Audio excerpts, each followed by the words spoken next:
मुकेश सहनी के निकलल बा रैली, पिछड़ा समाज के रक छड़ो मिली, भइल बा हाला देखी सभे लोग बनी हमनी खातिर भगवान बनी।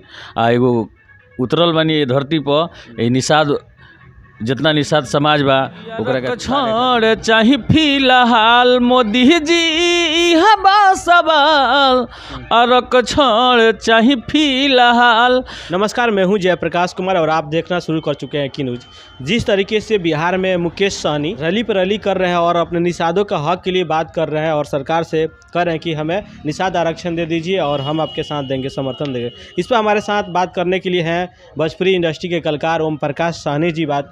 सबसे पहले आपका स्वागत है। सबसे पहले तो की न्यूज के देखे वाला जितना भी श्रोता समाज बानी तो वहाँ के हम दसू जोर के प्रणाम कर देनी। क्या हाल चाल बा? हाल चाल तो बढ़िया बा, बहुत बढ़िया में बात हुई रही है। हाँ, बहुत बढ़िया बा। जिस तरीके से मुकेश सहनी जी हैं रैली कर रहे हैं और निषादों के लिए लड़ रहे हैं, क्या लगता है कि ये अच्छा बात बाबे? काहे कि समाज के जगावल एगो अच्छा बात होला। एगो कुर्सी अपनो एगो मिले के चाहिए, अपना समाज में एगो अपनो हक रहे के चाहिए, एगो नेता होके के चाहिए।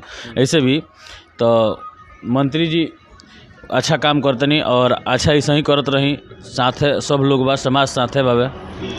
मंत्री जी से कभी मिला है कि नहीं? बहुत बार मिले हैं, बहुत बार मिले हैं।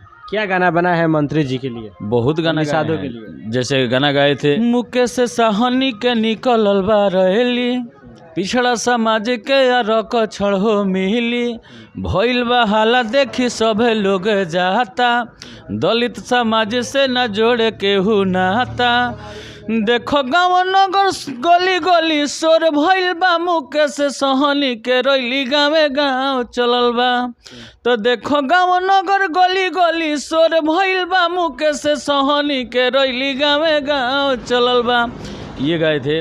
उसके बाद में एक और गाए थे, ऐसे मान कर चलिए कि अभी रैली चल रहा है, ये सुना दे रहे हैं। गाना है कि अरक छोड़ चाही फिलहाल मोदी जी इहा बा सवाल, अरक छोड़ चाही फिलहाल मोदी जी इहा बा सवाल। संग कलपया तारा गली गली चल दिहले बा, हनी सदलो के साँचों में बदल दिहले बा।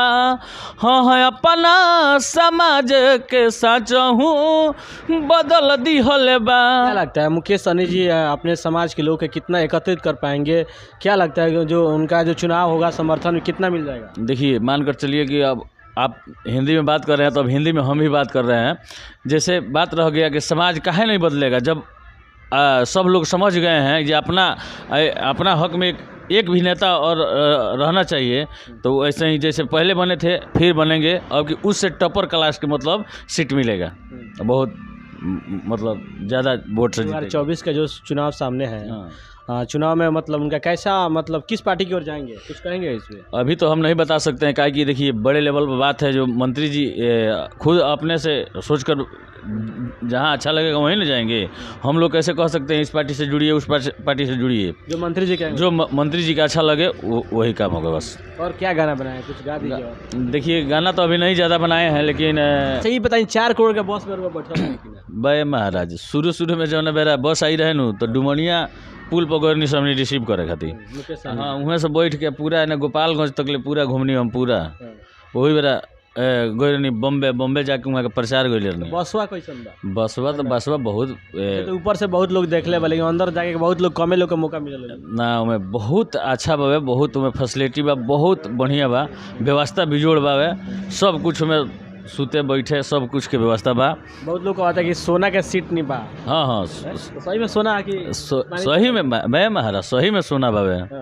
सही में सोना बा, एकदम लाइट। वही कुर्सी, वही रजवाड़ा खानी एकदम साफ। और राजा खानी बढ़ल बाबे बसबे तो ओकर बातें का कहले बनी। मंत्री जी भी राजा और तो वहाँ के तो रोजे बढ़ल बनी। तो अब बताई वहाँ के राजा ना रहती तो इतना पारजा वहाँ के साथ घूमी। हाँ, डायरेक्ट वहाँ के राजा बनी, हमने खातिर भगवान बनी।